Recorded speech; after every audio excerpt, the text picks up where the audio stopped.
Ça ressemble au petit déjeuner, pourtant Stéphane commence bel et bien sa journée de travail. Votre café à la maison, il est meilleur que celui du boulot? Il a la même vertu, en tout cas, il réveille. 2 jours par semaine, ce cadre d'une entreprise de certification travaille à la maison et il n'y voit que des avantages.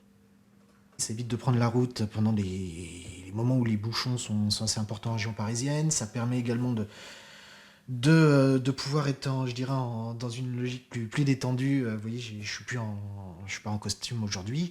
Et puis, ça permet également, et je pense que j'aurais pu le mettre en premier, de pouvoir, travailler sur des dossiers de fond.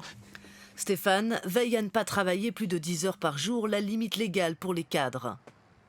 Je te propose de partager le fichier sur... Mais son sur employeur Messagerie. ne vérifie pas, c'est le travail rendu qui compte. Ils ont des objectifs de travail, c'est-à-dire des missions à réaliser, des tâches à réaliser. Il a toute la latitude de le réaliser en 3 heures ou en 8 heures, s'il a besoin de 8 heures pour travailler sur ce dossier.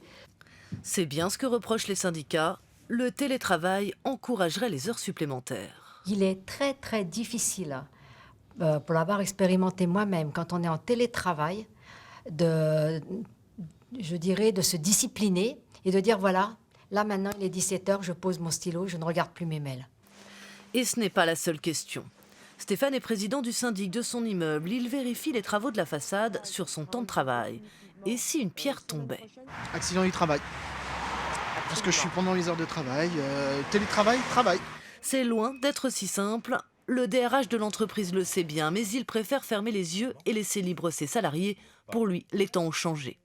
Nous ne sommes plus à l'époque où l'usine était la cathédrale des temps modernes et où le travail commençait avec une sonnerie et se terminait avec une sonnerie. Le code du travail n'est pas très compatible avec ce genre de situation.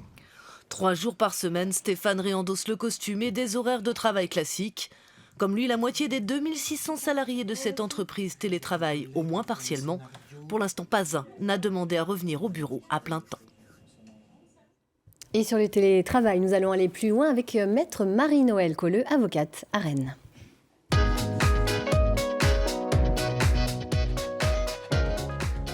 Bonjour maître Colleux, je vous laisse le temps de vous installer quand même. Alors un état des lieux, d'abord sur le télétravail, qu'est-ce que c'est exactement? Comment on peut le définir? Alors, le télétravail est défini maintenant dans le Code du travail.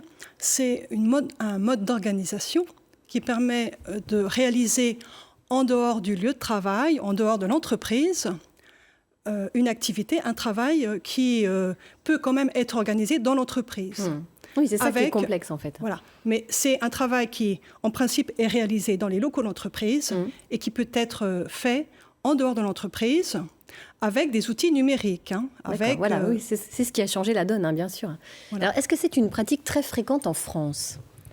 Alors, disons que la pratique en France est beaucoup moins importante que, par exemple, dans les pays scandinaves et dans les pays anglo-saxons, où nous avons constaté qu'il y avait 2 à 3 fois moins de personnes, de salariés, qui pratiquaient le télétravail. Alors pourquoi? C'est une question de culture. En France, on n'a pas cette culture-là, finalement, du télétravail. Alors, il y a des études qui ont été réalisées et qui constatent une réticence un petit peu, peut-être pas des employeurs, mais de l'encadrement intermédiaire.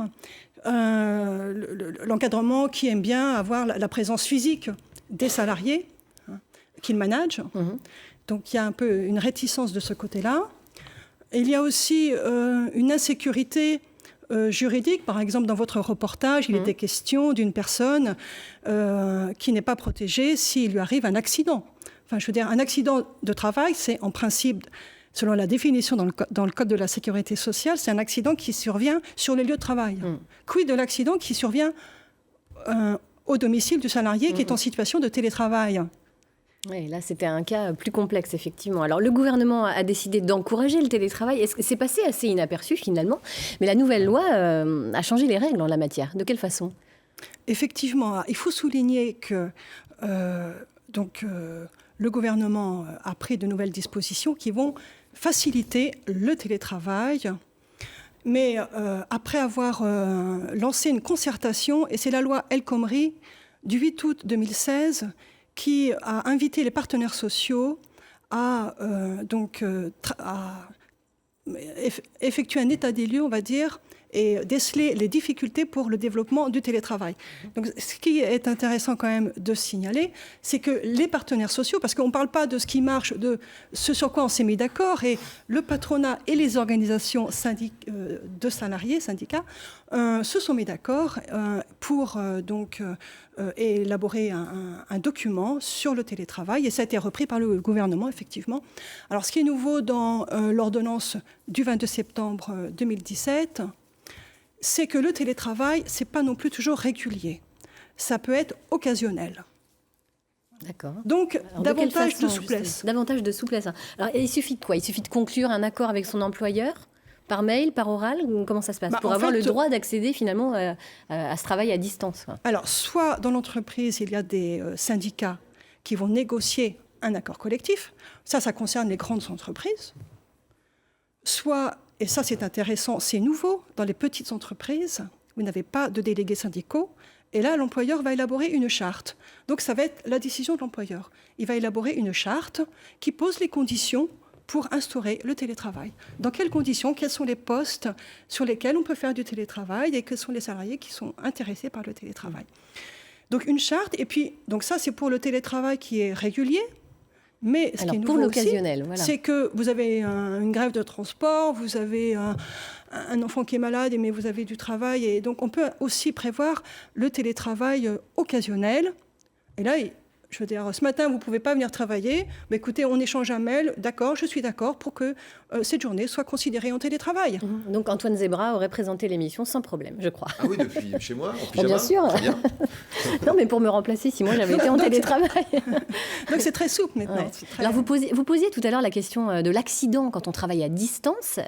Est-on protégé alors, coup, de quelle façon? Voilà, donc l'ordonnance du 22 septembre 2017. Ça c'est nouveau aussi. Voilà, prévoit effectivement que le salarié qui est en situation de télétravail, alors le plus souvent c'est chez lui, mais c'est à son domicile, hein. Enfin, c'est comme ça qu'on l'entend souvent, mais le télétravail peut aussi se pratiquer en dehors du domicile, et notamment dans des espaces de coworking. Ce sont des espaces qui se développent beaucoup. Bien sûr. Voilà. Donc l'accident qui intervient à domicile ou alors dans un autre espace, maintenant, il est présumé comme étant un accident de travail, avec toute la législation qui suit derrière, la protection du salarié. D'accord. Mais voilà. Écoutez, donc c'est sécurisé, c'est souple et sécurisé maintenant. Très bien, merci beaucoup Maître Colleux de nous avoir éclairé sur ces nouvelles dispositions concernant le télétravail.